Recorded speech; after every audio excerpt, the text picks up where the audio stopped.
Boa tarde, cá estamos em mais uma edição de Visão de Jogo, uma visão de jogo que hoje tem a visão sobre a seleção que venceu a Dinamarca por 5-2 após prolongamento, depois de ter perdido por 1-0 em Copenhaga. Foram jogos diferentes, foram jogos que deram sensações diferentes, ou melhor, eu diria que a sensação final com que fiquei é que Portugal jogou quase com 4 tipos de estilo de jogo diferentes num só jogo. Agora cabe a Martínez perceber qual deles foi claramente o melhor e qual foi, mais uma vez e repetidamente, o pior. Nuno, começava por ti, por onde queres pegar olhando estes jogos da seleção e mais em particular talvez o de ontem. Boa noite Sofia, boa noite Luís, nossos ouvintes. Eu pegava pelo rescaldo que deve ser feito após este duplo jogo com a Dinamarca. E acho que esta é a altura certa para se fazer uma reflexão, porque tudo aquilo que aconteceu no conjunto destes dois jogos impõe que haja mudanças naturalmente. Não me reporto ao lugar do selecionador, porque acho que isso, cumprido o objetivo de chegar à Final Four, penso que não estará em causa, mas reporto-me a conclusões que os responsáveis, e neste caso o responsável número 1, que é o selecionador, deve assumir e deve refletir sobre aquilo que não correu bem. E houve muita coisa que não correu bem, e não foi só em Copenhaga, porque em Copenhaga, de facto, diria que tudo correu mal, exceto a exibição de Diogo Costa, que foi muito boa e, aliás, deixou-nos vivos para esta segunda mão.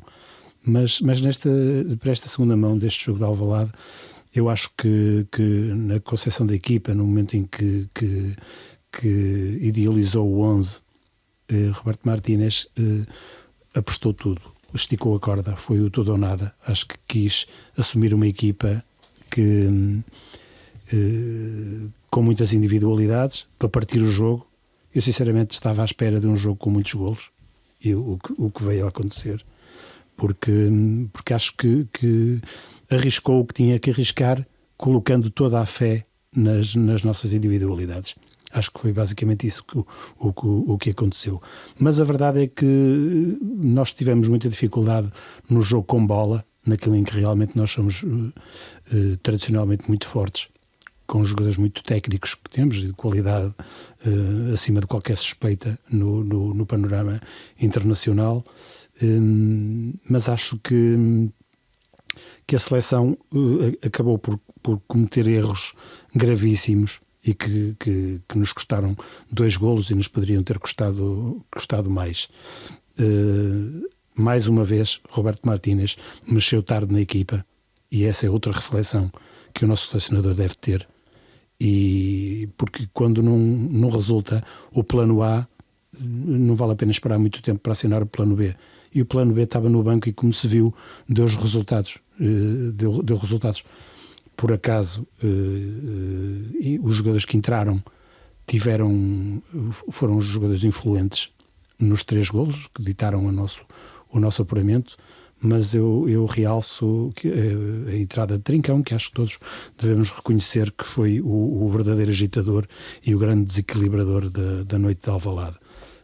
No final do jogo, Trincão até dizia a brincar que o Bruno Fernandes lhe disse que para chutar mais vezes, para arriscar mais vezes. Eu acho que não é só ele que deve chutar mais vezes, o Bruno Fernandes também deve chutar mais vezes, como chutou e deu o segundo golo a Portugal, ou neste caso o Cristiano Ronaldo.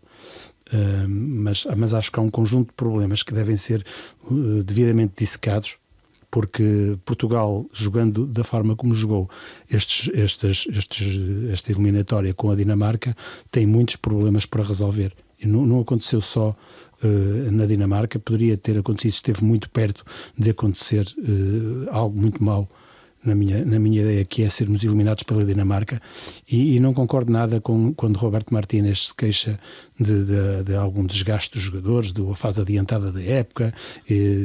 Isso tudo é verdade, mas também é verdade para as outras seleções. Os jogadores da Dinamarca também jogam alguns nos principais campeonatos, se calhar em equipas não tão reputadas como aqueles que jogam os jogadores portugueses.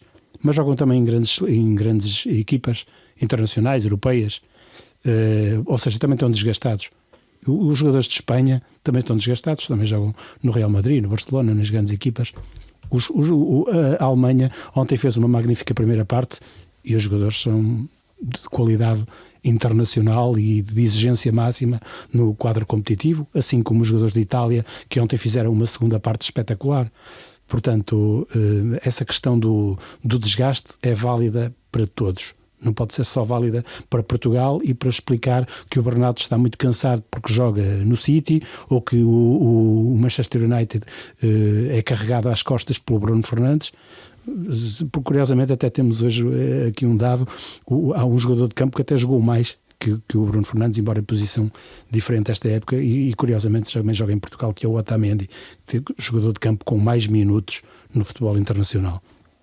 Portanto, há um conjunto muito alargado de fatores que devem ser alvo de análise. Sobretudo, o tempo será, neste momento, de reflexão para Roberto Martínez, a começar nas convocatórias, a começar a passar pelo rendimento dos jogadores, aquilo que os jogadores podem oferecer e começar, se calhar, a olhar um bocadinho mais para jogadores que não têm sido opção e que, como ontem, desenharam o terceiro golo. O caso da jogada que se inicia em Trincão passa para Diogo Jota e a assistência para Gonçalo Ramos, que são três jogadores que também jogam em grandes equipas e que como só ontem ficou provado, conseguiram agitar o jogo e desequilibrá-lo a nosso favor.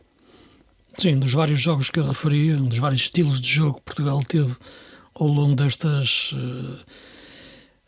180 minutos de futebol, mas foi mais com o prolongamento, esse foi o jogo melhor, foi esse período final. Mas há muito, de facto, que refletir e analisar, como tu disseste. Sofia, qual seria o teu ponto de partida de análise em relação à exibição da seleção? Olá, boa tarde a todos. Eu estou muito curiosa para te ouvir, Luís, confesso. 4 estilos de jogo diferentes, quando eu não consegui ver nenhum. Confesso que estou curiosa. Mas olha, eu começo aqui por um outro lado, que é pelo lado da reflexão, como dizia o Nuno, da reflexão envolvidos estes 2 anos de Roberto Martínez, e refletindo sobre eles.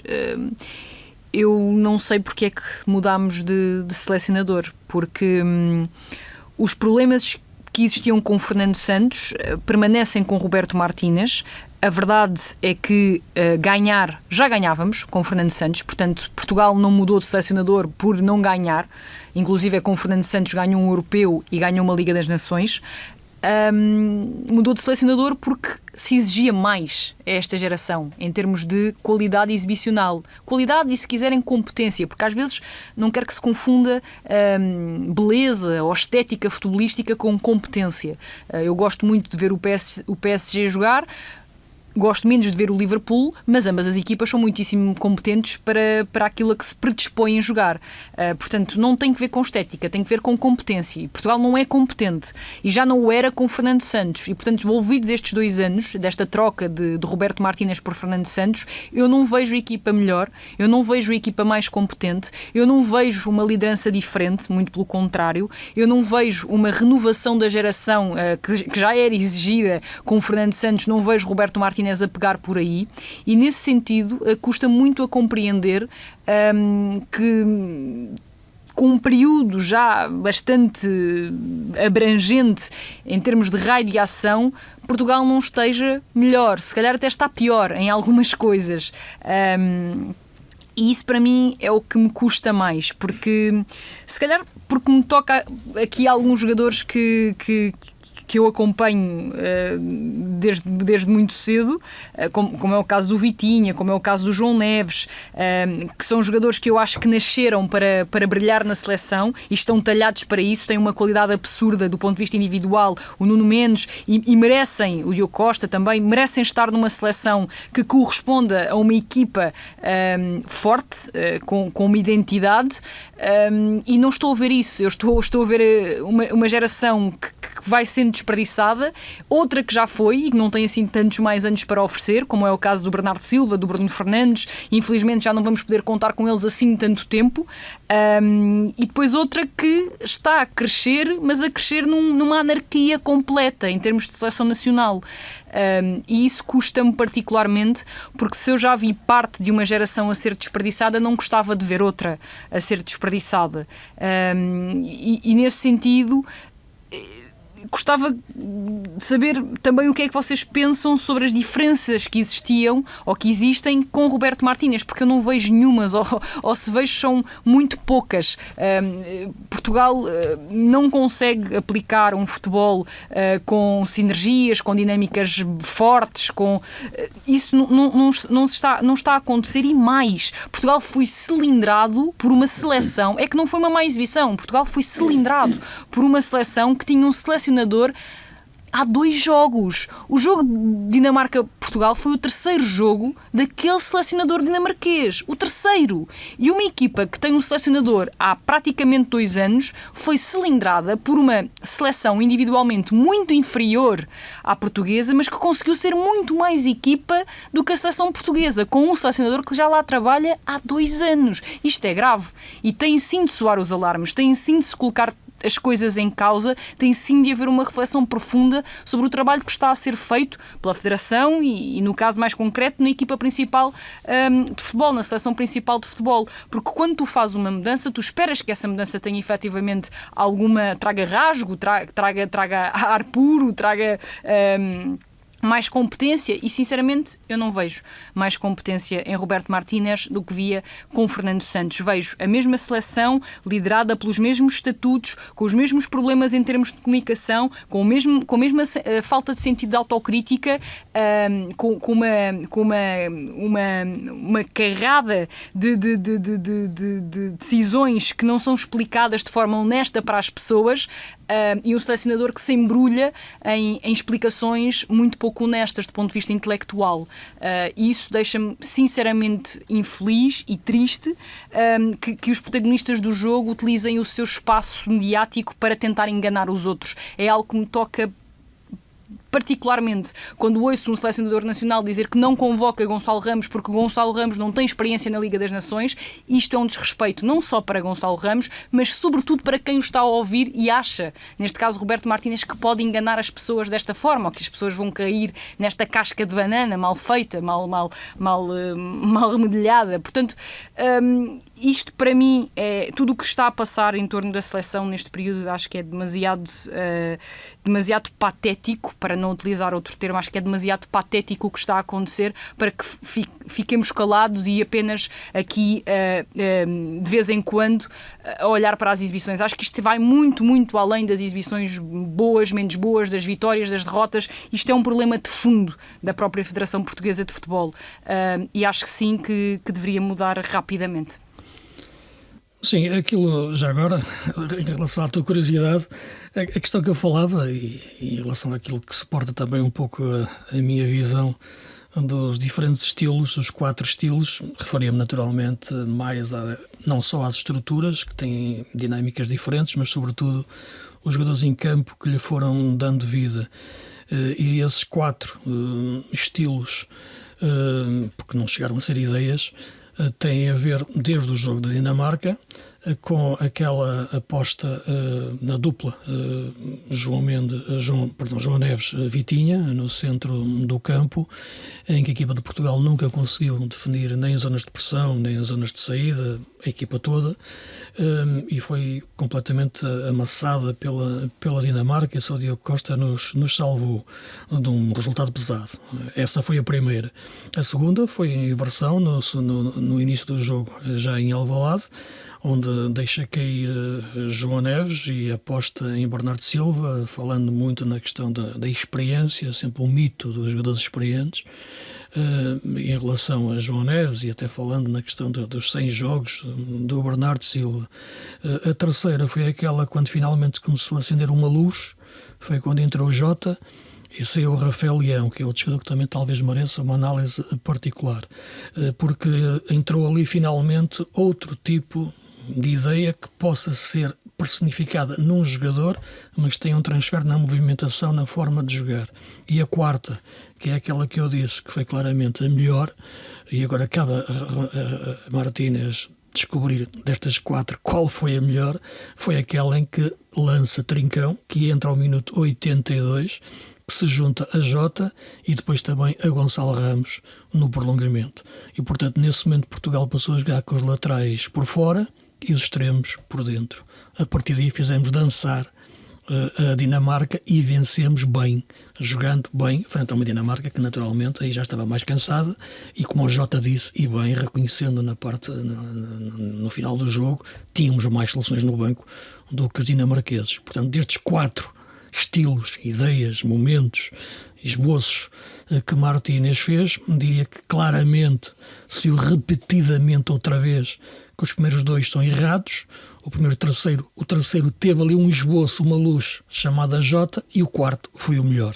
Foi aquele em que teve, de facto, o abdicar de estatutos na seleção em termos de titulares, em termos de substituições feitas de forma quase mecânica e automática, sempre com os mesmos nomes, ou repetidamente com os mesmos nomes, que não nos leva a lado nenhum, e de repente entraram outros jogadores, um deles que nem tinha sido, não digo convocado, nem sequer tinha ido para o banco no jogo de Copenhague, que era o Gonçalo Ramos, uma coisa impensável, porque era o nosso ponta de lança alternativo no sentido de Ronaldo ter sempre um lugar cativo. E um jogador como o Trincão nunca tinha contado para a seleção no ponto de vista de sustentabilidade, entrou ao minuto 82 quando, enfim, já estávamos a perder, e marca aos 86. E não marcou por acaso, marcou porque de facto Portugal passou a fazer movimentos dos extremos para as zonas interiores, quando antes, pura e simplesmente, nem tinha a zona central de controle, apesar do esforço de Vitinha. Por acaso é curioso ver que os jogadores que jogam bem, metidos numa ideia errada, passam a jogar mal, caso de Vitinha e João Neves, viu-se em Copenhague, e portanto quando passamos a ter os jogadores melhores colocados e sobretudo a movimentação não de extremos previsíveis, em que metíamos a bola para um, quer o Pedro Neto em Copenhague, quer o Rafael Leão, quer agora o Chico Conceição, passamos a ter outro tipo de jogadores com outro tipo de movimentações que estão longe daquilo que é o habitual, repetidamente. Ou seja, Luís, e desculpa interromper-te, mas então vais no raciocínio de que foi na base da individualidade, certo? Sim, do talento individual, do perfil individual dos jogadores. Sim e não. Ou melhor, também vou na base das duas coisas. É que o perfil individual tem em si uma ideia de movimentação diferente que tem um transfer também para o coletivo na forma de jogar da equipa. Isto é, tu jogares com o Rafael Leão, Chico Conceição e Pedro Neto, são extremos puros de 1 para 1 e verticais de linha. Jogares com Jota e Trincão, são alas que jogam em zonas interiores, que relacionam bem a faixa com a zona interior, sabem dar largura para a equipa atacar e circular a bola nessa movimentação quando é necessário, sabem depois jogar para dentro e por dentro, quando a equipa sobe os laterais no momento certo em desequilíbrio, e Trincão e Jota aparecem muito bem nas costas do ponta de lança. Ponta de lança esse que naquela altura não é um eucalipto que devora a equipa, mas é sim Gonçalo Ramos, que já tem outro tipo de movimentação, que respeita os colegas e também se movimenta de outra forma. Portanto, sim, é as características individuais dos jogadores que dão vida pela forma como se movimenta de forma diferente em relação a outros que individualmente se movimentam de uma forma completamente distinta. Portanto, é individualmente, mas integrado numa coletividade de movimentos. Portanto, o que mudou foram 3 jogadores ao mesmo tempo que jogam de forma diferente e fizeram o coletivo jogar de forma diferente. Isto não aconteceu, digo eu, e assim termino a primeira intervenção, de uma forma pensada ou de uma forma com um plano de jogo de Martínez. Foi quase um momento de SOS, já numa parte final em que o jogo estava empatado a 5 minutos do fim, e lançou o Trincão e lançou o Jota e o Ronaldo já não aguentava mais, inclusive não pôde jogar o prolongamento, não quis, não pôde naturalmente, e nesse momento entrou o Gonçalo Ramos. E estes 3 jogadores fogem às divisas dos titulares cativos para serem quase rebeldes dentro da seleção. E quem faz as revoluções são sempre os rebeldes, são sempre os jogadores que estão acima dos estatutos, daquela disciplina que se torna quase numa ditadura e dogma de ideias. E estes jogadores mudaram o jogo. E A verdade é que não há, como tu disseste, ou melhor, há uma diferença entre Martínez e Fernando Santos. A diferença para mim é muito clara, é que o Fernando Santos era muitíssimo melhor. Acho que metia o Martínez num bolso, na minha opinião. Pensava que ias dizer que um é careca e o outro não. Não, é que Fernando Santos não só ter tido a coragem de chegar a um campeonato do mundo e decidir mudar a equipa e ganhar 6-1 à Suíça, numa exibição brilhante. Com alguns suplentes. Não, acabando com as divisas, com os estatutos, só que isso acabou-lhe pura e simplesmente com o lugar de selecionador. Claro, mas nós não podemos vangloriar alguém que fez isso na fase final do seu trajeto na seleção portuguesa de futebol, não é? Sofia, sim. Porque ele teve a oportunidade para fazer isso várias vezes. Teve a oportunidade para fazer isso várias vezes, não o fez, entendendo que não era o momento certo. Teve uma evolução, naturalmente, ao longo dos anos em que esteve na seleção, e chegou e entendeu que aquele era o momento certo de o fazer. Tu podes dizer que devia ter feito mais cedo, eu posso dizer que podia ter feito também mais cedo, mas não tão cedo como pode estar a imaginar. Na ideia dele, que estava lá dentro, imaginou que aquele era o momento, que estava reunido essas condições para dar esse passo. Deu esse passo, vencemos 6-1 a Suíça. Manteve esse passo, perdemos com Marrocos, foi fulminado, executado no dia seguinte. E foi contratado um selecionador exatamente para vamos ter que mudar alguma coisa para as coisas ficarem iguais. Exatamente foi isto que aconteceu. Martínez, antes de ver um jogo de Portugal, foi à Arábia Saudita falar com o Ronaldo, resolveu o problema e a partir daí tudo ficou na mesma. A seleção é hoje um fado com que se joga, basicamente. Ganhar com estes jogadores é o mais natural, porque os jogadores resolvem, mesmo que as ideias não sejam as melhores, mas é evidente que ou mesmo que não existam.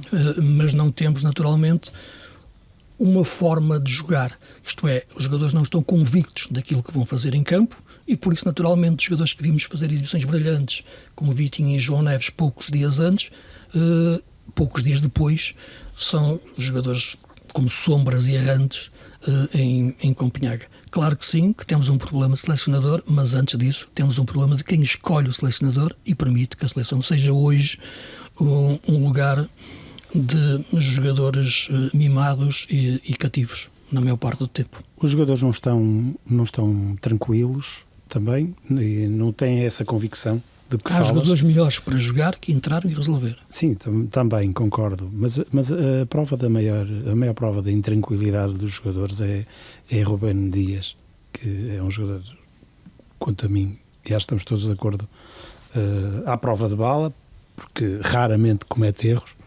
E não ontem, estamos, mas estou a seguir o raciocínio. Mas ontem aconteceu aquilo que era muito improvável, aquele erro, porque foi um erro grave que permitiu à Dinamarca marcar o golo. E esse tipo de erros nasce muito desta falta de tranquilidade dos jogadores, falta de consistência coletiva, que os jogadores sentem que não há aquela fluidez cuja qualidade técnica individual justificaria, e notam evidentemente que não é como o selecionador diz, que é preciso sofrer, porque senão não andamos aqui a fazer nada, não precisamos de ver futebol se não gostarmos de sofrer, e também não é justificação o facto de haver pouco contacto com os jogadores, porque volto ao que disse há pouco, a Dinamarca também fez um estágio em novembro e um estágio em março dos mesmos dias de Portugal, e fez a exibição que fez. Sim, mas concordas em Copenhaga. Que Portugal tem melhores jogadores que a Dinamarca e que permitiu que naquele prolongamento esses melhores jogadores que estavam esquecidos, certo, ou melhor, ostracizados, passassem a jogar quando os habituais titulares estavam esgotados e já tinham dado tudo, mostrado que estavam completamente incompetentes no jogo, e que esses jogadores foram chamados já num momento em que era o momento deles, como já devia ter sido antes, mas porque aqueles que habituais titulares já não estavam disponíveis. E eles se resolveram. Acho que foi mesmo o desespero. Mas a Dinamarca não tinha esse tipo de jogadores para meter. Não tinha. A grande diferença foram os jogadores do banco, e foi isso que escrevi sobre este jogo, porque realmente os jogadores os suplentes de Portugal têm indiscutivelmente muito mais qualidade do que o que eu quero dizer, e a Sofia tocava nesse ponto quando me perguntava sobre os diferentes estilos, a ideia de jogo, a diferente ideia de jogo que nos fez ganhar, foi dada pela conjugação daqueles 3 jogadores estarem em campo ao mesmo tempo, na frente de ataque. Não foi planeado por Martínez. São os jogadores que deram, os jogadores deram vida a uma ideia que não existia. Eles próprios transformaram a ideia. Sim, eu só levanto dúvidas sobre isso porque eu acho que mesmo com os jogadores que entraram desde o início era possível fazer algo diferente. Sim, eu estou de acordo. Isso claro. Ou seja, nós, por exemplo, plenamente de acordo com isso. Nós vemos sistematicamente o Diogo Dalot e até o próprio ajudem-me do outro lado, o lateral esquerdo. Nuno Mendes. O Nuno Mendes, obrigada. Optarem não, a respeitarem posicionamentos que lhes são dados, que lhes são dirigidos, mas isso não tem de ser assim, necessariamente. O Nuno Mendes, por exemplo, teve muito mais liberdade quando o Diogo Jota se meteu por zonas interiores, a partir da esquerda. O Nuno Mendes teve liberdade para poder subir na ala esquerda, mas o Nuno Mendes não é obrigado a jogar assim com o Rafael Leão a titular. Ou seja, o Nuno Mendes pode perfeitamente ter mais liberdade, mesmo quando o Rafael Leão é titular. E o Francisco Conceição também pode fazer permutas com o lateral direito. Por isso mesmo, isto não acontece porque o Roberto Martínez não quer. E da mesma maneira, só para completar o raciocínio, que eu acho que obviamente o Francisco Trincão entra muito bem no jogo, estamos completamente de acordo e tem ali vários rasgos de inspiração individual, porque não foram só os 2 golos, por exemplo, a pré-assistência que ele faz para o outro golo de Portugal é muito importante, mas o jogo já tinha um encaixe diferente. Portugal estava a permitir atacar, aliás, a Dinamarca estava mais tempo em ataque organizado e Portugal estava a conseguir atacar mais vezes em campo aberto. Tinha tido um desencaixe, o jogo tinha desencaixado, Portugal tinha desencaixado. Estava mais, com mais espaço para depois atacar, e Diogo Jota, Francisco Tricão e Gonçalo Ramos são jogadores bastante fortes nesse jogo em campo aberto. Agora, o que eu digo, ou seja, o que eu quero dizer com isto é que se Francisco Trincão, Gonçalo Ramos, Diogo Jota tivessem sido titulares, eu não acho que isso garantisse ou aproximasse de forma líquida Portugal do sucesso, porque as instruções que são dadas aos jogadores são tão más que mesmo os melhores do mundo conseguem fazer exibições penosas. O Vitinho e o João Neves no primeiro jogo não se viram. Estamos a falar de 2 médios, um deles para mim, um dos melhores do mundo, o Vitinha. O Nuno Mendes é um dos melhores laterais do mundo. Por isso é que eu comecei exatamente dizendo que bons jogadores que fizeram exibições brilhantes dias antes, como o Vitinho e João Neves, ou o próprio Nuno Mendes, numa determinada equipa, PSG e ideia de jogo, passaram a ser fantasmas, a jogar tão mal na equipa de Portugal. Isso teve a ver, naturalmente, com a falta de ideias da equipa de Portugal. Mas por isso é que eu acho que não basta trocar jogadores. Ou seja, acho que, claro que tu tens de contar com o rendimento individual dos jogadores. Claro que não basta, seja, mas neste caso foi fundamental. Porque os jogadores... Porque o que eu quero dizer, Sofia, ver se entendes o que eu quero dizer, é que acho que os jogadores ultrapassaram o treinador. Acho que os jogadores... Obviamente. Okay. Sim, eu também acho que eles ultrapassaram. Aliás, eu acho que o que de bom existiu na seleção foi individual, volto a dizer. Acho que foram questões individuais. A exibição do Diogo Costa em Copenhaga foi individual. Sim, mas a de cá, o que eu quero dizer é que de cá é individual. Ok, cada jogador tem o seu traço individual, mas todos juntos, coletivamente, deram outro jogo. Certo, mas deram por eles. Ou seja, sim, é o que eu estou a dizer. Por isso mesmo é que eu digo que os jogadores ultrapassaram o treinador. O que eu quero dizer com isto é, não se espere. Agora vamos imaginar que no próximo próximo espero jogo... nada, não. No próximo jogo vamos imaginar, o Trincão é titular e faz uma péssima exibição. Exato. Agora o Trincão já não presta, vamos trocar. E depois entra o Francisco Conceição, marca 2 golos a acabar o jogo. Agora tem que ser o Francisco Conceição titular. Depois é o Francisco Conceição titular e depois faz uma péssima exibição. Porque isto é assim, quando as equipas não têm ideias, não têm identidade, não têm dinâmicas enraizadas, não têm nada vindo do treinador que os ajude, os jogadores quando não têm nada vindo do treinador que os ajude, isto está tudo muito entregue à inspiração individual. Há aquele jogador que consegue fazer uma arrancada, tirar 2 da frente e meter um bom passe, há outro que remata no meio da rua, como foi o caso do Bruno Fernandes, bola vai ao poste e o Ronaldo vai lá e faz a recarga. Portanto, anda tudo assim um bocadinho na base do dá um rasgo para aqui, dá outro e puxa um rasgo para ali. Isto anda tudo um bocadinho assim, porque porque é isto que é Portugal é isto. Portugal é isto. O Portugal de Roberto Martínez é sobretudo isto. São rasgos individuais aqui e ali que proporcionam de vez em quando algumas boas sinergias entre os jogadores que têm determinado perfil e que uns pisam melhor determinadas zonas do terreno e outros pisam melhor outras. Mas quem escolhe essas zonas, por exemplo, que os jogadores pisam é o selecionador. Quem escolhe os pontos de partida é o selecionador. Quem diz que o Vitinha tem de andar o tempo todo entre os centrais portugueses é o selecionador. Quem diz que o Diogo Dalot tem de andar por zonas interiores é o selecionador, ou maioritariamente por zonas interiores, é o selecionador.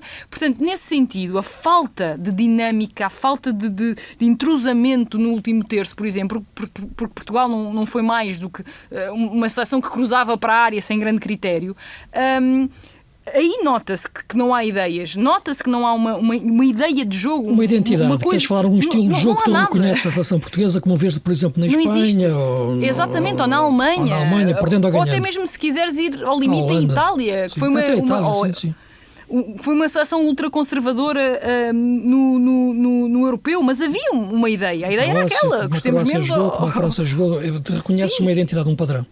Tu aqui não reconheces nada e eu acho que isso é manifestamente pobre para o conjunto de jogadores de que estamos a falar. Ficas muito refém da inspiração dos jogadores e o que aconteceu ao Trincão na noite de ontem pode não voltar a acontecer. Claro que pode não acontecer, como pode acontecer ao Chico Conceição, como tu disseste, ele entrar e o Chico Conceição não rasga define um jogo. O que eu acho é que o Martínez deve olhar para estes 2 jogos, em que eu detectei 4 jogos, pelo menos, ok, pode ter sido por acaso que isto aconteceu, mas de repente aquelas teclas estavam em campo a movimentar-se daquela maneira. E ele olha, repara, com estes jogadores a movimentarem-se desta forma, laterais abertos, extremos por dentro, pivô a sair na construção, um 8 de apoio, Bruno Fernandes já mais subido, o ponta-lança quanto a movimentação, olha como nós estamos a melhor assim. Portanto, e isto servir de referência para o futuro, para ser um padrão de comportamento e não a voltar outra vez repetidamente ao início, que coloca a seleção presa, sem rédeas, presa não só na forma de jogar, mas presa, repito, a estatutos de jogadores que, com todo o respeito que tenho por eles e que podem continuar a ser convocados, não podem ser titulares por decreto. Eu acho que estás a referir muito concretamente um dos jogadores. Não só o Ronaldo. É o Ronaldo. Eu falei há pouco também na questão do Rafael Leão e noutros tipos de jogadores que podem sim. O Ronaldo pode ser útil a jogar de outra forma. O Rafael Leão pode ser útil a jogar de outra forma. Se calhar jogar menos tempo. Também, por exemplo, mas não quero entrar por aí. Agora, não pode Portugal colocar... Porque, repara, podemos falar na questão do Cristiano, naturalmente, mas eu acho mais importante falar na questão de porque é que o Vitinha, que é brilhante a jogar no Paris Saint-Germain, joga para Portugal, torna-se um jogador banal que desaparece do jogo. Isso é que é grave. Acho que acabaram de dizer tudo, porque não há uma ideia coletiva e os jogadores sentem-se algo perdidos no campo. Acho que, resumidamente, é isto. Mas nesta reflexão de que eu falava no início, quando lançaste o mote da seleção, esta reflexão também passa muito pelo papel de Ronaldo na equipa nacional. Porque, mas papel a que ponto? Como jogador ou como jogador e como líder e como figura central? Como o líder, ainda ontem o Bernardo Silva nas declarações finais falava, foi alvo de uma pergunta do jornalista a falar do líder e ele perguntou, mas o líder quem? O selecionador ou o Cristiano? A questão foi essa, e é mesmo assim que os jogadores o veem, como o líder deles em campo. Eu acho que é importante perceber que Ronaldo, não há dúvida nenhuma que as declarações que ele fez na véspera do jogo com a Dinamarca, dizendo que luta pelas cores de Portugal até à morte. Acho que a melhor exibição do Ronaldo foi na conversa de imprensa. Sim, estou completamente de acordo que ele dá tudo o que tem, mas o que tem Ronaldo aos 40 anos não é o que tinha aos 25, nem aos 30, nem sequer aos 35, porque aquilo que acrescenta Ronaldo é uma frieza na finalização que, por exemplo, ontem não apareceu no momento, mas não apareceu no momento do penalti. Sim, mas um penalti toda a gente pode falhar, não é? Certo, mas eu estou a dizer que... O Modric também falhou assim com o Schmeichel no Mundial. Aquilo que nós podemos esperar dele é essa frieza na finalização, mas ele raramente falha um penalti. Sim, falhou, acontece isso. Mérito para o Schmeichel. Mérito do Schmeichel, sem dúvida, mas porque esperou e muito bem defendido. Grande guarda-redes. No momento em que rematou, não deu outra opção. O Ronaldo tentou colocar a bola fora do alcance e já não foi possível. Mas é importante perceber se esse papel de Ronaldo na seleção ajuda efetivamente o coletivo. Porque eu acho que sinceramente ajuda muito pouco. Portugal perde essa referência de pressão na primeira linha de construção, na primeira fase de construção do adversário, porque o Ronaldo não pressiona, o Rafael Leão também não pressiona e Portugal sai logo ali a perder. E nesse sentido, deixem-me dizer que acho que o Rafael Leão tem muito mais a provar, não é? Sem comparação possível, do que Cristiano Ronaldo. E eu acho que a atitude competitiva do Rafael Leão é medíocre. Os 2 jogos que ele faz, tanto em Copenhaga como em Alvalade, são de um jogador que acha que já fez tudo o que tinha para fazer no futebol, quando ainda não fez praticamente nada.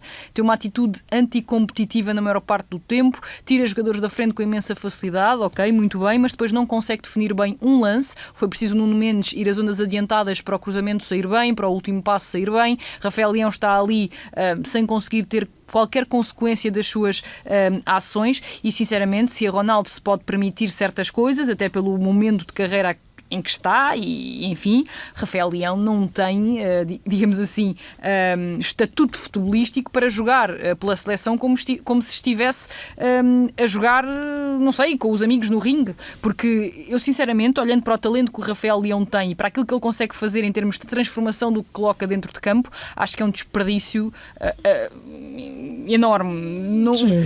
Acho que foi dos jogadores da seleção que mais me desiludiu nestes 2 jogos, acho que foi Rafael Leão, porque estamos a falar de alguém que sistematicamente tinha outras expectativas. Sim. E estamos a falar de um jogador que, pela facilidade que tem em fazer as coisas, depois deve obrigar-se a ser pelo menos mais cirúrgico nos outros momentos do jogo. Eu não falo aqui só da parte defensiva, porque se costuma bater muito na questão da parte defensiva. Tem a ver com a definição. Eu estou a falar da parte da definição. Exato. Às vezes dá a sensação de que o Rafael Leão joga com uma displicência tal que não consegue sequer definir bem um lance. E eu esperava muito mais do Leão, sinceramente. Eu não diria que é falta de atitude, eu diria que ele, por vezes, e neste jogo notou-se, joga com pouca paixão. E o jogador que joga com pouca paixão raramente acrescenta. Eu, sinceramente, em relação ao Rafael Leão, acho que ele tem um potencial brutal. Ele tem tudo, tem técnica, tem velocidade, tem a capacidade de sair de 1 para 1. Agora, falta-lhe a inteligência da definição no momento final. Muitas vezes tocas na questão do Rafael Leão, lá está o que a Sofia estava a dizer, pela questão de não defender, e o Paulo Fonseca também tocava nesse aspecto quando chegou a Milão. Mas ele agora está com o Sérgio Conceição, os problemas são os mesmos. Portanto, eu acho que é o momento da definição. Ele começa tão bem as jogadas como tão mal as acaba, digamos assim. Isso é invariável. Isso é uma questão de técnica, ou melhor, de tática individual para definir bem esse momento final. Temos pouco tempo ainda para, aqui no nosso direto, depois falaremos mais em podcast. Vamos já com a Alemanha, a meia-final da Final Four. Uma coisa importante é que, apesar de tudo isto, nós temos jogadores que apesar de todo o selecionador que possamos ter, isto não é uma questão de sofrer, nem é uma questão de desfrutar, é uma questão que o futebol é algo que tem que fazer sentido só, pura e simplesmente.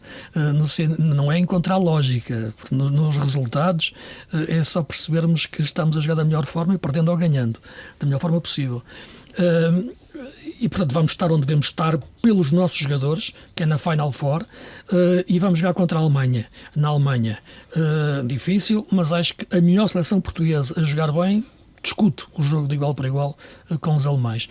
Muito rapidamente, porque temos aqui só 2 minutos. Vocês imaginam que Roberto Martínez vá repetir esta fórmula de 2 extremos, de laterais metidos em função disso, ou por dentro, na Alemanha? Da maneira que Roberto Martínez ontem abordou a conferência de imprensa no final do jogo, que, muito honestamente, com uma postura que me surpreendeu, porque ele normalmente não reage, e falando agora uma palavra que o Sérgio Conceição utilizava muito, não reage com aquela azia toda em algumas respostas. Eu acho que ele pode fazer esta reflexão que nós aqui também o convidamos a fazer, mas não vai mudar. O que te parece, Sofia? Achas que vai continuar a bater na parede?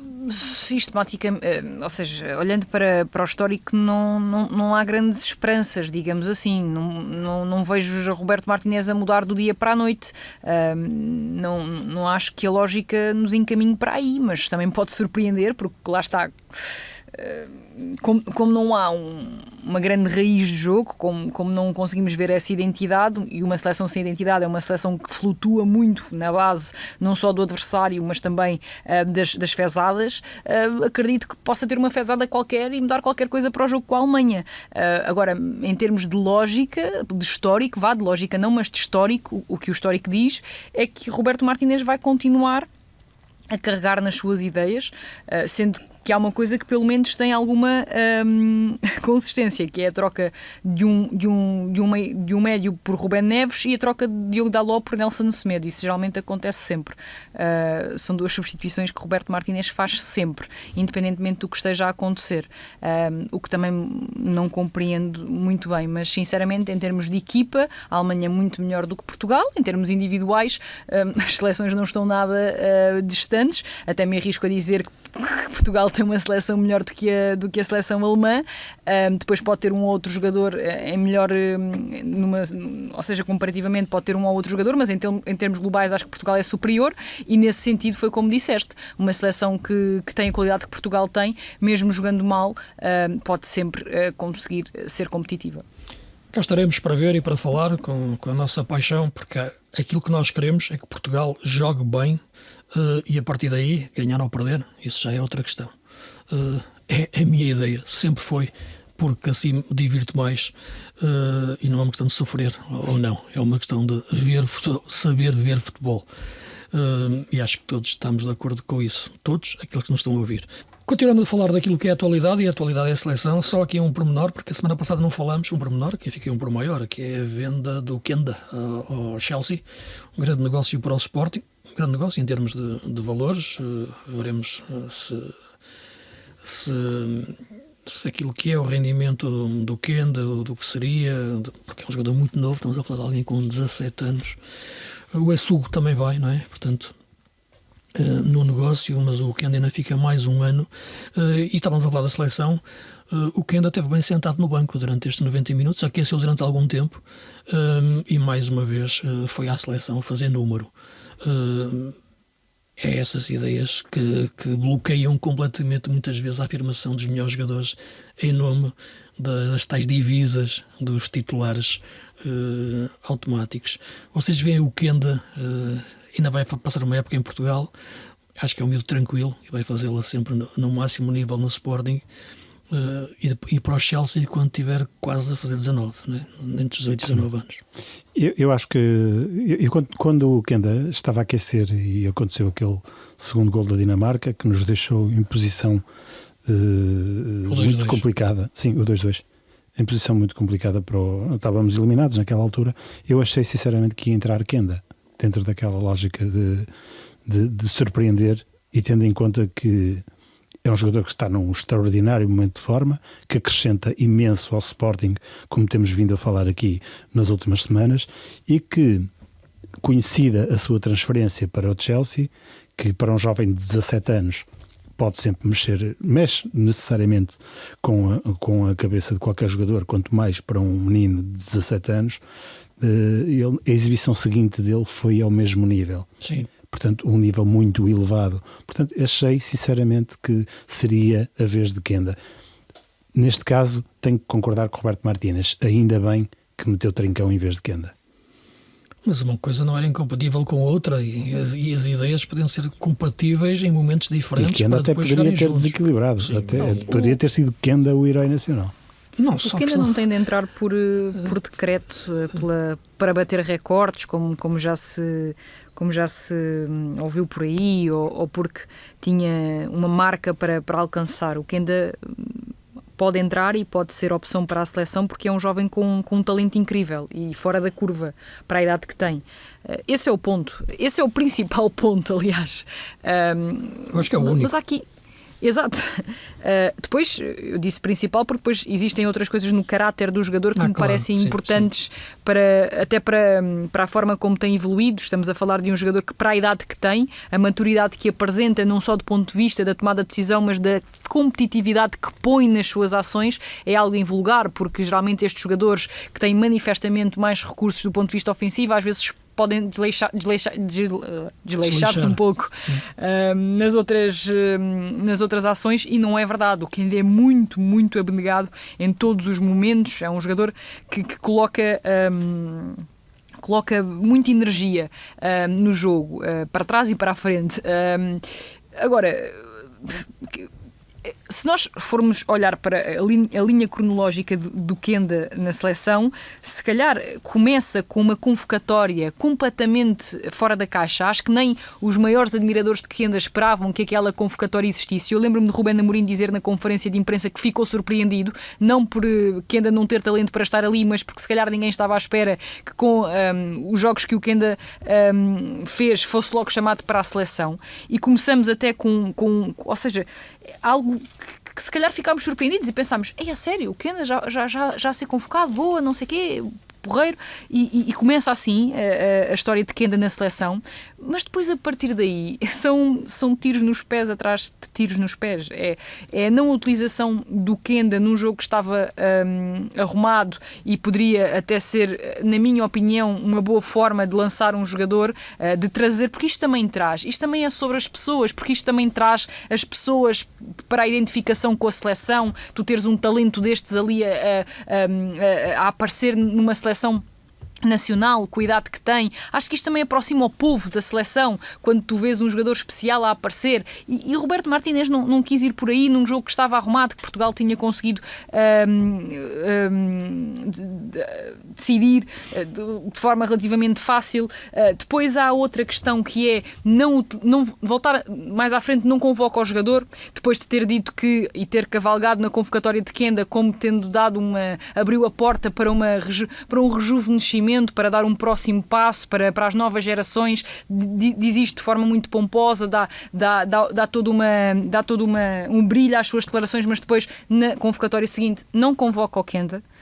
E ficamos todos ali sem perceber muito bem qual é que é a ideia. Mas pega-se no Kenda para ser bandeira do rejuvenescimento da seleção, do novo ciclo que se ia abrir, e depois no ciclo seguinte o Kenda já não está. Mas que lógica é que isto tem? Ficámos sem perceber. Volta a convocar o Kenda, não o utiliza em nenhum momento do jogo como opção partindo do banco, e não tem que utilizar, atenção, mas não se pode baralhar as coisas. Não se pode dizer que o Kenda não está na seleção para bater recordes ou para atingir marcas e depois dar uma titularidade garantida a Bernardo Silva no segundo jogo em casa com a Dinamarca, porque ele ia fazer o seu 100º jogo pela seleção. Estas duas coisas é que não cabem no mesmo saco, meus amigos. Mas como é que é possível nós dizermos que um jogador não pode jogar por decreto da marca que tem que atingir, mas depois o Bernardo Silva joga por decreto porque vai fazer 100 jogos? Mas como é que como é que a mesma pessoa pode defender estas duas ideias ao mesmo tempo? Isto custa muito a entender. Se um jogador não pode jogar porque não tem que jogar por causa disso, então o Bernardo Silva também não tinha que jogar por causa disso. Tinha que jogar porque fazia falta à seleção, porque tinha esta característica ou a outra no meio campo que iria fazer sentido naquele jogo em específico. Sim, eu essa declaração, eu acho que, enfim, longe de mim agora querer ser advogado de defesa do Martínez, mas eu acho que ele não pode ter querido dizer uma coisa dessas, que o jogador só jogou porque ia bater 100 internacionalizações. Eu acho que ele achava que ele era melhor para aquele jogo, na zona central, para conduzir melhor a equipa, pela liderança, pela experiência que tem, porque achava que o João Neves talvez não pudesse agarrar no jogo da mesma forma. Eu acho que quero acreditar que tenha sido uma questão técnica que levou a optar pelo Bernardo Silva. Eu tento... Mas não foi isso que ele disse. Pois não, estamos é verdade, pelo menos de acordo. Pois, mas acho que não era isso que ele sinceramente, mas acho que ele anunciou com pouca circunstância a titularidade do Bernardo Silva, tendo em conta os 100 jogos que ele iria atingir. Mas eu acho que queria dizer os 100 jogos. Que era importante a festa antes, para motivar. Exatamente. Eu acho que não lhe correu bem porque eu quero acreditar que a questão, os 100 jogos no sentido da experiência que tinha para um jogo daqueles em que era necessário essa experiência. Mas ele poderia ter feito, pode ter sido isso, mas ele deveria ter explicado. Poderia ter explicado. Acho que aquele esforço para ele falar em português é pior. Eu acho que devia falar em espanhol puro, que a gente entendia. Porque é sempre assim, os espanhóis é que não entendem o que nós falamos, mas já tinha nós havido entendemos tudo o que os espanhóis falam. Com a lesão crónica, já tinha havido esse problema Mas era por acaso crónica em espanhol é a mesma coisa do que em português, portanto aí nem haveria ali a questão. Mas é verdade, mas eu acho que aquele esforço de falar em português não lhe corre bem na maior parte das vezes. Mas vamos avançar um pouco, porque falámos na anterior semana de fazer aqui um olhar em relação àquilo que tem sido o futebol português também lá fora, os treinadores portugueses lá fora, sobretudo naquilo que é a dimensão europeia, sobretudo porque estão os dois treinadores que marcaram mais, diria, o futebol português nos últimos anos, no Porto, o Sérgio Conceição, no Sporting, e o Ruben Amorim, a atravessar momentos complicados. O Ruben já há mais tempo, porque entrou há mais tempo no Manchester United, e o Sérgio no Milan há menos tempo, porque entrou ali essencialmente no início do ano, não é? Por aí, aquela supertaça na Arábia que o Milan venceu. Dois clubes difíceis, dois grandes clubes, dois grandes desafios. Como é que vocês estão a ver isto neste momento? Eu acho que o Ruben vai procurando fazer as coisas depressa demais, já o disse desde o início, em relação a uma ideia que ele tem que poderá ser positiva, mas nada pior do que uma boa ideia metida precocemente no momento errado, isto é, não no momento certo, no sentido de que já ter o balneário com ele, já ter as ideias para os jogadores interpretarem bem assimiladas pelo grupo, e muitas vezes isso pode comprometer aquilo que é lá está, essa boa ideia, não só agora, mas sobretudo no futuro. Sofia, tu tens apanhado ao seguido mais, até pelo privilégio que tens de comentar jogos da Liga Inglesa. Todos nós vemos os jogos, naturalmente, mas uma coisa, quando estamos mais a comentar, estamos mais concentrados em muitas coisas. Como tens visto este momento do Ruben no Manchester United? Não estou particularmente surpreendida com as dificuldades que tem tido. Primeiro porque acho que a Liga Inglesa é uma liga super, super difícil. Não é questão da competitividade, é questão da dificuldade que cada jogo impõe. E nesse sentido acho que também tem de haver uma adaptação do próprio treinador ao entendimento da liga, e estamos a falar de um Ruben Amorim que, com todo o respeito, passa da Liga Portuguesa, em que há muitos jogos em que dá para descansar, e aqui isso não existe, na Premier isso não existe, não há um jogo de descanso, nem contra o Everton, nem contra o Ipswich, isso não existe. Existem bons jogadores com um nível competitivo forte em todas as equipas, naquelas em que há melhores ou piores ideias de jogo, mas todos eles são, ou todas as equipas têm jogadores poderosos, com um plantel que se percebe que precisa de uma reestruturação já há muito tempo, e essa reestruturação está em curso.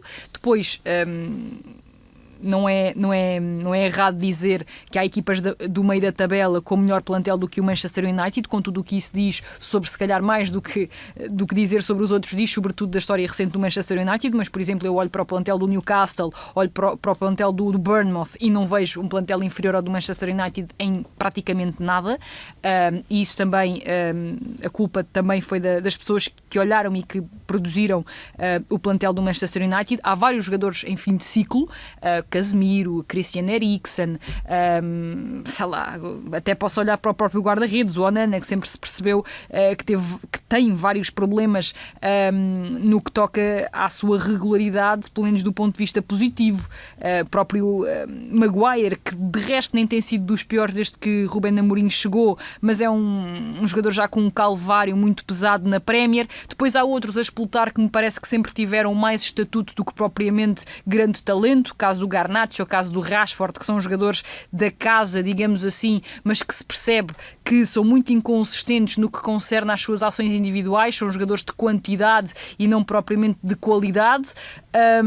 E outro também, noutra pasta, Ruben Amorim também tem tentado resolver. Como sabemos, Rashford já foi emprestado, Anthony também já foi emprestado, e as coisas nem estão a correr particularmente mal, sobretudo a Anthony. Acho que inclusive estão a correr bastante bem, e quando temos Amad Diallo como um dos principais jogadores da equipa, isso diz tudo sobre o United. Apesar de eu gostar muito do Diallo, que acho que é um jogador bastante bom, não pode ser a figura, digamos assim, do Manchester United, e agora lesionou-se, e a figura tem sido Bruno Fernandes. Agora não, já há algum tempo se lesionou. Quanto à ideia do Ruben e à forma como ele opta por jogar, já explicou várias vezes. Uma das coisas que o Ruben tem de positivo é que, independentemente de concordarmos ou não com ele é muito explicativo e nós pelo menos entendemos aquilo que vai na cabeça dele, e depois podemos concordar ou não, mas acho que ele coloca as cartas em cima da mesa para que as pessoas possam avaliar o que ele opta por fazer.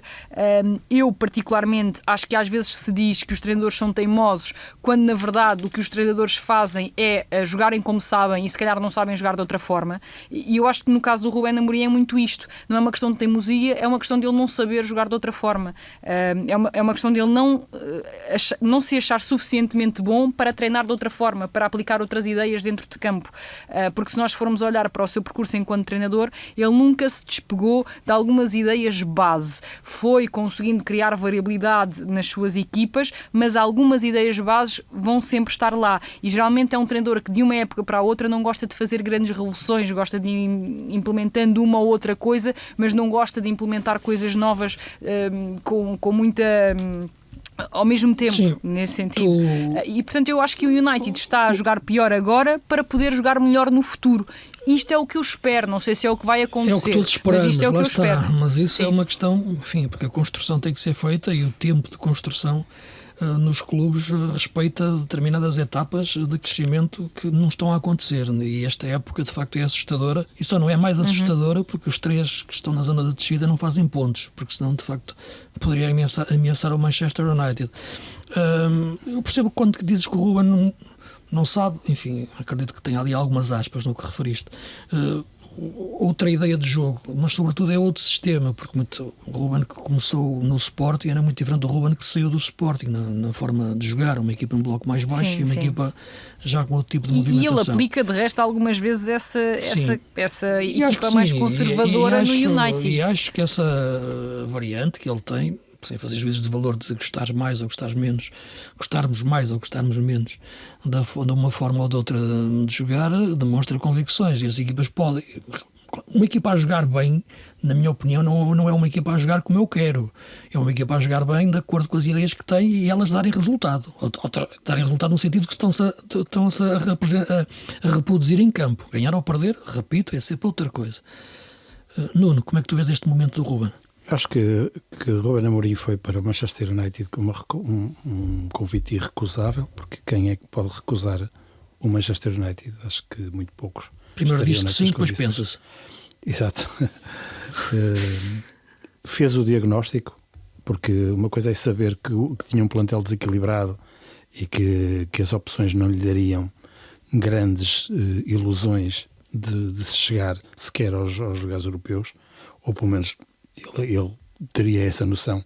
Ele fez o diagnóstico, arrumou um bocado a casa com a saída de jogadores que basicamente não estavam muito comprometidos com o projeto e com as ideias do treinador. Mas a questão é que não entraram quem lhes tirasse o lugar de forma clara, não é?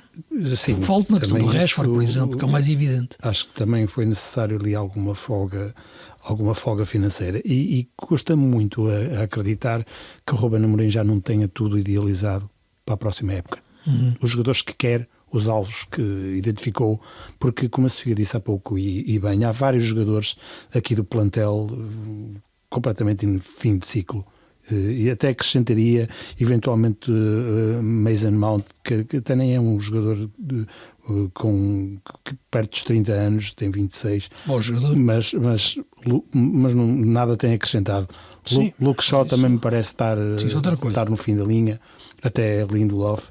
Ou seja, é preciso essa reestruturação que Ruben Amorim, disseste aqui, que não gosta muito, porque não é o treinador de revolucionar muito. Acho que este ano vai ser inevitável se quiser construir aquilo para o qual foi contratado, que é construir um United. E acho que não precisará campeão. só de um mercado. Não acho que já houve aqui algumas entradas, nomeadamente Dorgu, por exemplo, que é um nome que rapidamente se estabeleceu como um dos titulares do United, mas o mercado será pouco para toda a mudança que tem de ser feita. Pelo menos é a minha visão. Não estou aqui a tentar desculpabilizar o treinador, mas acho que o mercado não chega para reconstruir, digamos assim, o plantel do United. Mas eu acho que ele já terá identificado todos os alvos dele para cada posição com plano A, B e C, sim, para a sua forma de jogar. Não tenho grandes dúvidas disso. Sim, e que agora, até ao final da época, é gerir. Mas gerir num clube como o Manchester United, há uma Liga Europa para jogar. É ter de ganhar sempre, é ter de jogar. Essa Liga Europa, esse Manchester United-Lyon, acho que é um grande jogo.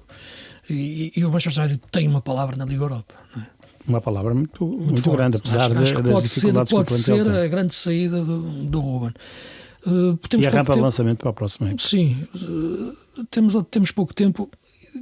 Olhar para o Sérgio no Milan, é um clube muito difícil, sem dúvida nenhuma. O Sérgio, sabemos bem que tem a sua personalidade, independentemente das questões que já teve lá dentro e que são visíveis. É difícil colocar este Milan nesta fase da época a jogar de forma diferente. Não te parece, Nuno? Eu diria que é quase impossível, porque e as circunstâncias do clube também levam a que não se possa esperar muito mais da equipa. O próprio Sérgio já foi dizendo que mas não ele teve fácil. a coragem, enfim, foi a opção dele, na aposta do João Félix, de colocar ali vários jogos a segundo avançado, que é a posição onde o João gosta de jogar e onde eu acho que pode render mais. Mas a verdade é que ao fim de 5 jogos foi forçado a metê-lo no banco. Sim, o que diz bem do contexto difícil em que ele se encontra. Se repararmos nos resultados do Milan, é sempre tudo muito sofrido. As vitórias são todas pela margem mínima, ou quase todas, acho que houve uma ou duas exceções. Mas ainda em Itália, assim, como tu sabes, 1-0 é uma goleada. Sim, mas há e 0-0 é o corolário de um jogo perfeito e sem erros. É o Catenaccio. Não é isso. É o Velho Testamento. Exato. Mas acho que dificilmente Sérgio Conceição tem armas para fazer aquilo que idealizou para o Milan.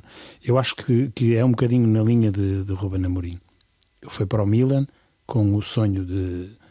Ele próprio assumiu num congresso em Coimbra, no sábado, que foi para o Milan para ganhar a Liga dos Campeões, porque tem o sonho de ganhar a Liga dos Campeões e acha que estando num clube gigante como é o Milan, e nisso estamos todos de acordo, poderá estar mais perto de o alcançar. Mas, tal como o Ruben Amorim no Manchester United, terá de haver uma espécie de revolução. Se atendermos, ainda hoje há 2 antigos jogadores, Zambrotta e Montolivo, que falam sobre Sérgio e tem sido um bocadinho o discurso recorrente de antigos jogadores do Milan,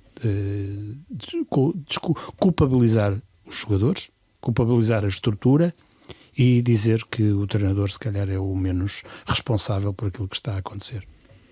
Sofia, como é que tens visto o Sérgio neste arranque, que já são vários jogos? São 19 jogos e 10 vitórias. Sim, disseste 19 jogos. 10 vitórias. 10 vitórias. Diz-te, desculpa. Acho que o caso do Sérgio Conceição é um bocadinho diferente, na medida em que me parece que o problema está na falta de projeto.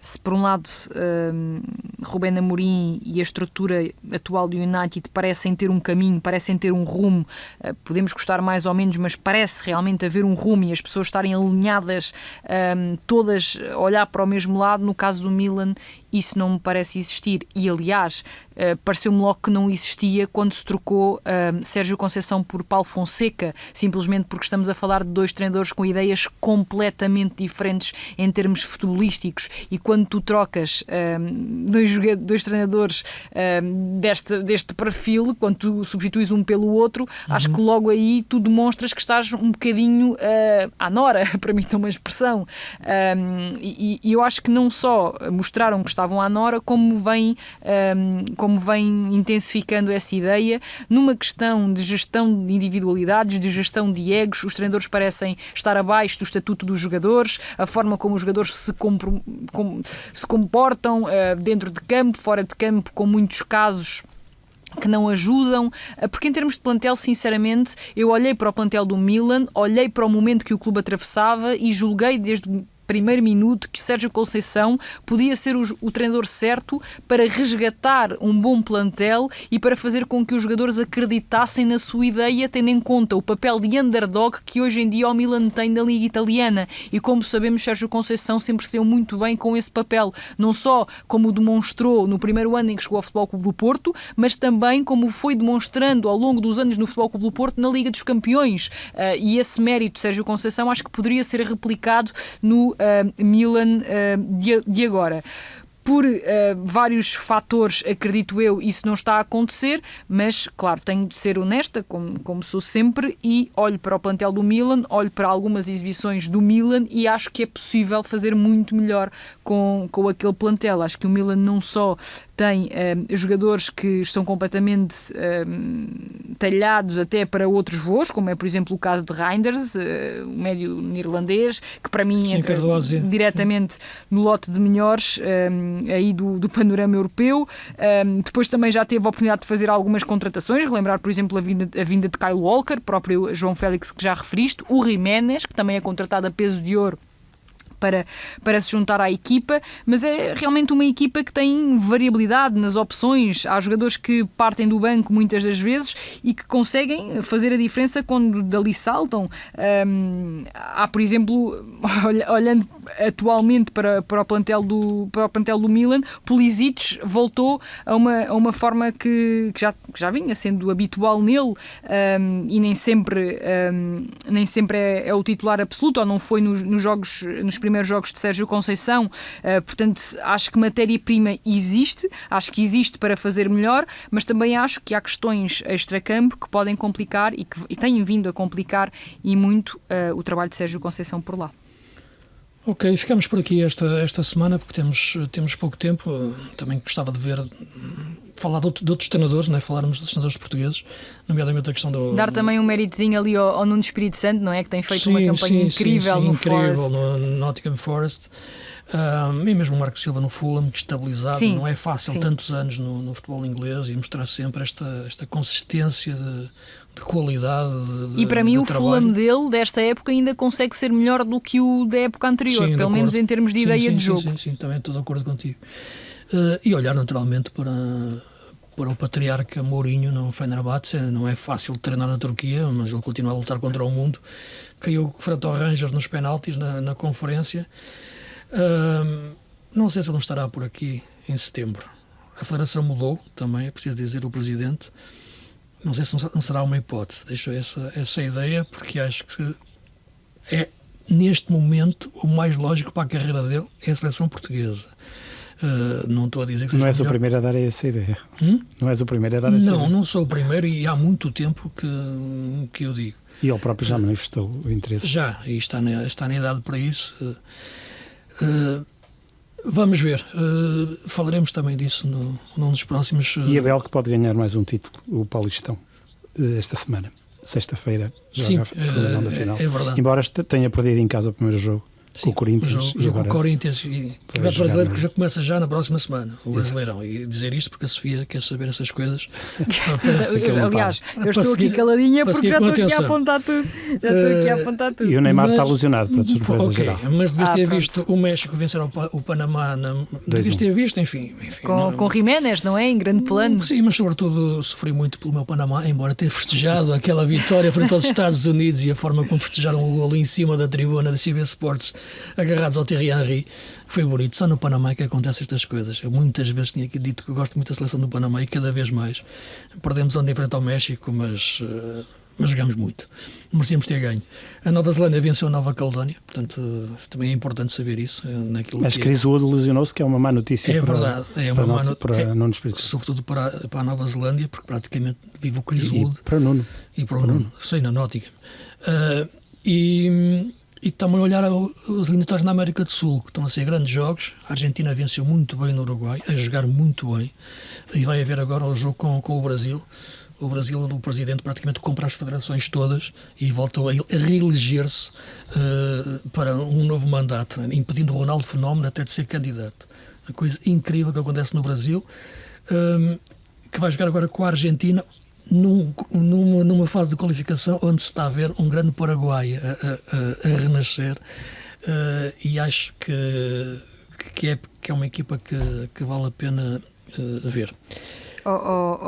Luís, permites-me só dar aqui uma nota muito rápida. Tem que ser, eu permito, o problema é que às vezes vamos levar é mesmo muito rápida, é mesmo muito rápida, mas às vezes nós olhamos para a nossa qualidade, para a nossa matéria-prima em Portugal. Por exemplo, no caso da França, jogam no sub-21 da França, por exemplo, jogadores como Aklius, e acho que todos nos lembramos mais ou menos do brilharete que ele fez no Estádio da Luz pelo Mónaco, o próprio Cherki, que está a fazer uma temporada absolutamente sensacional no Lyon, o Ekiteke, agora não consigo dizer, mas pronto, é o avançado, exato, é o avançado francês, e portanto, às vezes não temos bem percepção, mas a França é um nunca mais acaba, é verdade. É impressionante, e estes jogadores que já têm um nível altíssimo, andam a jogar nos sub-21, é absolutamente, sei lá, nem tenho palavras. É isso mesmo, acabam as palavras, acaba a visão de jogo, o futebol esteja convosco, cá estaremos para a semana.